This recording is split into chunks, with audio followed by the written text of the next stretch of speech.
समरावता गांव में जो कुछ हुआ उसे टाला जा सकता था क्या? नरेश मीणा के गलत हरकत की वजह से गांव के 60 से ज्यादा लोग हिरासत में हैं। आसपास के भी 6 पुलिसकर्मी बुरी तरह से घायल होकर टोंक के अस्पताल में हैं। हमारे साथ हैं राजस्थान सरकार के कैबिनेट मंत्री डॉक्टर किरोड़ीलाल मीणा। उनसे बातचीत करते हैं। आप जाकर आए थे गांव में, मैं क्या कल गांव में गया था। करीबन सारे गांव के लोग आ गए थे, लेकिन लोग भय के साए में थे और मैं उनको ये भरोसा दे के आया हूँ कि उनकी मांग को हम सरकार से देर सवेरे पूरी कराएंगे। दरअसल उनके देवली बहुत दूर है मुख्यालय, तो उनियारा में वो मिलाना चाहते थे, इसी को लेकर उन्होंने बहिष्कार किया था। तो जिनैन मामला है, हम उनके गांव समरावता को उनियारा में शामिल करवा देंगे। लेकिन डॉक्टर साहब, क्या इसको टाला जा सकता था? ये इतना बड़ा इशू नहीं था जिसके लिए इस तरह से गांव वालों ने पुलिस को पीटा, फिर पुलिस भी आई गांव वालों को पीटी। हाँ, समय पे कार्रवाई हो जाती जिस समय घटना हुई थी तो पूरी तरह से टाला जा सकता था, क्योंकि सभी ज़्यादातर बेगुनाह गांव वालों ने तो कुछ किया नहीं। गांव में तो जाकर उन्होंने एक तरह से समर्पण वो अपना वो प्रोटेक्शन लिया था। तो कोई जाता है, कहीं भी जाता है तो जिम्मेदारी बनती है कि भाई इसको हम प्रोटेक्शन दें। और इतना देर रात के अंधेरे में पुलिस की कार्रवाई के कारण वहाँ अफरा तफरी भी हुई, उभय पक्षों में चोटें भी आई, प्रॉपर्टी का नुकसान भी उभय पक्षों का हुआ और बिना बात मुद्दा इतना बड़ा बन गया। तिल का ताड़ प्रशासन की लापरवाही से बना है, इसको मैं स्वीकार करता हूँ। कल देखा है, ये बात मैं मुख्यमंत्री को बताऊंगा। 6 पुलिसकर्मी बुरी तरह से घायल हुए हैं। ऐसा पता लगा, पुलिसकर्मी वहाँ पर नहीं थे, कुछ घायल। टोंक अस्पताल में। हाँ, मैं टोंक अस्पताल नहीं गया, कितने घायल हुए मेरे को जानकारी नहीं, लेकिन इतने ही गांव के लोग घायल हुए विभिन्न अस्पतालों में।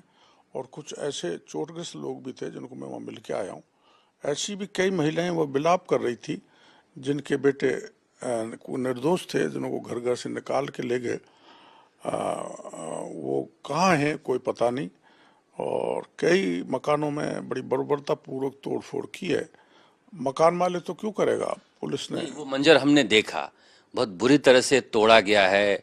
उसके बाद गांव वालों की भी गाड़ियां जलाई गई है, पीटा भी गया है, कई महिलाओं को चोट आई है, बुजुर्गों को चोट आए हैं। महिलाओं के चोट आई है, बुजुर्गों के चोट आई है, बुढ़े बुढ़ी जो भाग नहीं सकते थे उनके। ये सही है, ये जानकारी मैं उनको दूंगा मुख्यमंत्री जी को। और गृह मंत्री जी से मैं अभी मिलने जा रहा हूँ। गांव के 11 लोगों को प्रतिनिधिमंडल मैंने वहाँ पे बुलाया है।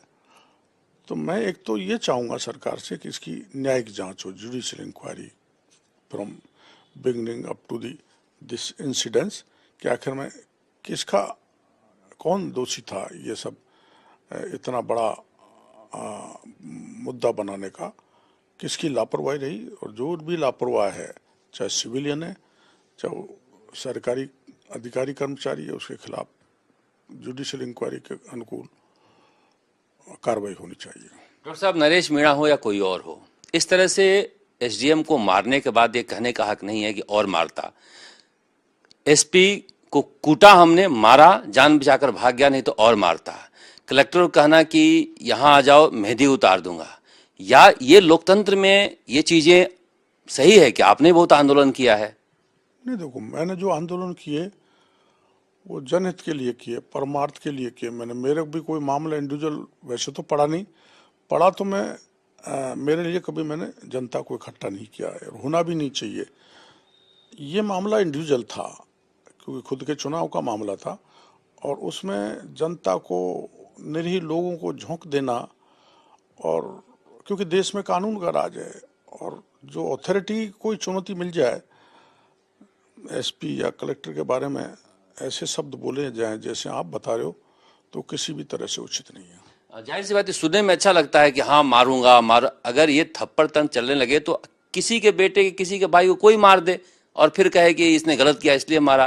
कानून का राज तो होना चाहिए। बिल्कुल, कानून का राज, कानून को बनाए रखना और जो सामंजस्य है जनता का, अधिकारियों का, ब्यूरोक्रेसी का और जुडिशरी का, वो बना रहना चाहिए। कल मेरे को एक बात बड़ी अटपटी लगी जो लोकतंत्र का चौथा स्तंभ है। मैं कल गांव में जा रहा था मिलने, गांव की जानकारी लेने, तो वहाँ पीटीआई के रिपोर्टर आए। केवल आपकी बात सुनकर गए थे कि वहाँ डॉक्टर साहब आ रहे हैं? हाँ, वो लोग भी इसीलिए गए थे और वो रिपोर्टर भी इसलिए गए थे, पर उनके साथ जिस ढंग का हुआ, मैंने तुरंत उनके साथ चोट लगी। अब क्यों मारी वो भी एक जांच का जुडिशियल उसमें आना चाहिए कि उसको चोट क्यों मारी, किसने मारी। तो उनको तुरंत मैंने मेरी गाड़ी से सवाई माधोपुर भेजा और वहाँ से सवाई माधोपुर ने जयपुर रेफर कर दिया। Cameraman and that reporter of the PTI, वो ब्लीडिंग हो रही थी। तो ये भी गलत है, मीडिया एक महत्वपूर्ण स्तंभ है, ये बात सही है, मतलब संवाद से ही रास्ता निकलेगा। अब वो युवक ऐसे थे जो नेतृत्वहीन थे, तो जो मॉब मेंटेलिटी होती है, मॉब जो है उसके दिमाग नहीं होता, जिधर कोई घुमाता है उधर घूम जाते हैं।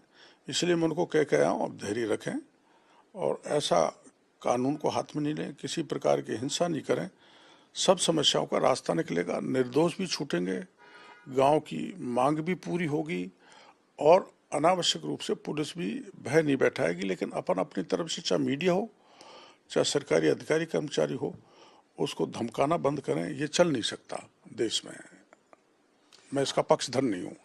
आप गृह राज्य मंत्री जवाहर बेगम से मिलने जा रहे हैं, आप मांग करेंगे कि उन पुलिसकर्मियों की भी पहचान हो जिन्होंने गांव में पीटा है लोगों को? जुडिशियल इंक्वायरी का मतलब यही है कि चाहे वो सिविलियन है, चाहे वो पुलिस का है, चाहे प्रशासनिक अधिकारी है, या कोई लोअर ब्यूरोक्रेसी का व्यक्ति है, या कोई शरारती तत्व है, उसको जुडिशियल इंक्वायरी चिन्हित करती है। तो मैं मांग यही करूंगा और गांव भय मुक्त हो, गांव की जो मांग है वो पूरी की जाए। इन कुछ मुद्दों को लेकर मैं माननीय गृह मंत्री जी से मैंने टाइम ले लिया, मिलने जा ही रहा हूँ, गांव के लोग आ गए। क्योंकि सिविलियन क्या है, बदमिजाज हो सकता है, बददिमाग हो सकता है, लेकिन आप पुलिस के वर्दी में हो, पुलिस अफसर हो, आप पर जिम्मेदारी ज्यादा है। अब जनता के पैसे से आपको तनख्वाह मिल रही है, सुविधाएं मिल रही है, इसलिए वो ज्यादा दोषी हैं अगर टिट फॉर टैट करते हैं, जैसा आपके साथ हुआ वही करने जाते हो आप। तो न वो देखो, ऐसा होना नहीं चाहिए। थोड़ा अपना धैर्य रखना चाहिए। अधीर हो गई थी पुलिस, तो रात को ही मैंने डीजी साहब को फोन किया था कि रात की कार्रवाई बंद करो, जो कोई माना वहाँ अपराधी आरोपी है तो उसको दिन में पकड़ना। तो मैं डीजी साहब को धन्यवाद देना चाहूँगा, और तुरंत रात में कार्रवाई रोक दी थी। लेकिन रात में कार्रवाई करना, सिलेक्टेड लोगों को ले जाकर कार्रवाई करना, ये मेरे को पता लगा ये गलत है। किरोड़ी लाल अपने खुद के 10 विश्वास पात्र आदमी को लेकर कोई वारदात को अंजाम दे, तो ये अनफॉर्चुनेट सीन है। अब अशोक गहलोत ने कहा है कि ये जांच का विषय है कि किसके कहने पर ये नरेश मीणा खड़े हुए थे, ये बीजेपी के द्वारा प्रायोजित हैं। देखो, ऐसा है, कई हमको लोगों कह रहे हैं वो हमारा आदमी है। हाँ, आपके लिए कहा था कि वो डॉक्टर किरोड़ी लाल मीणा के मेरे साथ पहले रहे थे वो 2-3 एक आंदोलनों में, और मैं उनको उसको यही सलाह देता था कि भाई हिंसा से कोई लोकतंत्र में लंबा नहीं चल सकता, ना नेता बन सकता। अब वो मेरे को छोड़ के चले गए, फिर वो पायलट साहब के खास हो गए, कभी मुरारी लाल जी के खास थे, कभी नमो नारायण जी के खास थे, कभी वसुंधरा जी के भी खास रहे। तो वो उनकी चॉइस है, मैं उसमें कुछ नहीं कहना चाहता नरेश की। लेकिन अभी उन्होंने टिकट मांगा था वहाँ से कांग्रेस का, बीजेपी से नहीं मांगा, इसीलिए बीजेपी का तो हाथ होने का सवाल ही नहीं उठता। होगा तो कांग्रेस का ही होगा, जो रिबेल है, जो कांग्रेस का टिकट जिसको मिला है उसको विरोधी ग्रुप ने उसको खड़ा किया होगा, उसी ने पैसा दिया होगा। इसलिए गहलोत साहब ने सीधा बीजेपी पर आरोप लगाया, वो गलत है। किसने फाइनेंस किया है, किसने खड़ा किया है, ये जांच का मामला है। और खड़ा तो कोई हो सकता है, कोई लड़ सकता है, ये कहना भी गलत है कि किसने खड़ा किया। वो तो खुद खड़ा हो सकता है, कहीं से लड़ सकता है। पहले 12 जिले में लड़ाई है, यहाँ के लड़ लिया। लेकिन इसकी जांच जरूर होना चाहिए, आखिर काला धन ऐसी सब कार्रवाई के लिए कहाँ से आया। मैं कल उस इलाके में घूम रहा था, लोग कह रहे थे बहुत शांतिप्रिय इलाका है, कभी इस तरह की यहाँ हिंसा हुई नहीं, न लोग यहाँ के हिंसक हैं, पता नहीं अचानक से ये क्या हो गया। ऐसा इलाका मैंने कहीं नहीं देखा, जैसे देवलियों नहीं आ रहा है। शांत स्वभाव के लोग और बड़े कोऑपरेटिव, वहाँ कोई जातियों की लड़ाई भी नहीं। दिग्विजय सिंह राजपूत बहुत कम है, लेकिन उसको कई बार वहाँ के लोगों ने जिताया है। हमारे पहले बीजेपी का जगदीश मीणा भी जीता था, हरीश मीणा भी जीत के आए हैं, और अभी जो प्रेजेंट में हमारा उम्मीदवार था गुजर, वो भी जीत के आया है। कोई वहाँ जातियों का न तो विषमता है, न आपस की लड़ाई है, न झगड़ा है, कोई आपस का कास्ट कन्फ्लिक्ट नहीं है। बहुत अच्छा इलाका है। लेकिन अब मेरे को कुछ ऐसा लग रहा है कि वहाँ जहर घुल गया, जो दुर्भाग्यपूर्ण है। उसको मिटना चाहिए। ये प्रयास मैं आपसे भी करूँगा, मीडिया से भी। आपसे लोग ज्यादा अपेक्षा करते हैं। तो मैं तो इसीलिए तो गया था। मेरे को तो किसी सरकार के बड़े आदमी ने नहीं कहा, पर मैं इसलिए गया था कि ज़्यादा बात बढ़े नहीं, जल्दी मामला सिमट जाए। और मैं उनको लेके भी गांव वालों को आज सरकार के पास जा रहा हूं, और मैं सरकार से बात करूंगा कि ये चुनाव हो गए। मैं वहाँ रात को ही बात कर ली थी मैंने वहाँ के सरपंच से, जो समरावता के हैं, ठाकुर साहब। उन्होंने भी ये बड़ा कहा, साहब ये इलाका बड़ा शांतिपूर्ण था, बड़ा भाईचारा था, इस घटना से सब खत्म हो गया। तो वहाँ का सरपंच है, वही चिंता कर रहा था, राजपूत था, तो उसकी उनकी चिंता वाजिब थी। मीडिया की भी चिंता बिल्कुल जिनाइन है, और दलों की तो है ही। तो वो पैचअप होना चाहिए, जल्दी उसको पाटना चाहिए, समरसता बने, वहाँ किसी प्रकार का भय नहीं रहे, मिलजुल के रहे। ये मैं मेरी तरफ से प्रयास करूँगा। ये कम बड़ा साहस का काम नहीं था कि कल उग्र भीड़ के बीच जाकर डॉक्टर किरोड़ीलाल मीणा ने सबको समझाया, और आज समरावता के 11 लोगों को लेकर आए हैं और सरकार के पास जा रहे हैं उनकी मांगों को रखने के लिए। लेकिन एक बात कही जा सकती है, चाहे पुलिस की तरफ से हो या फिर नरेश मीणा के समर्थकों की तरफ से हो, लोकतंत्र में हिंसा की कोई जगह नहीं है। कैमरामैन शर्मा के साथ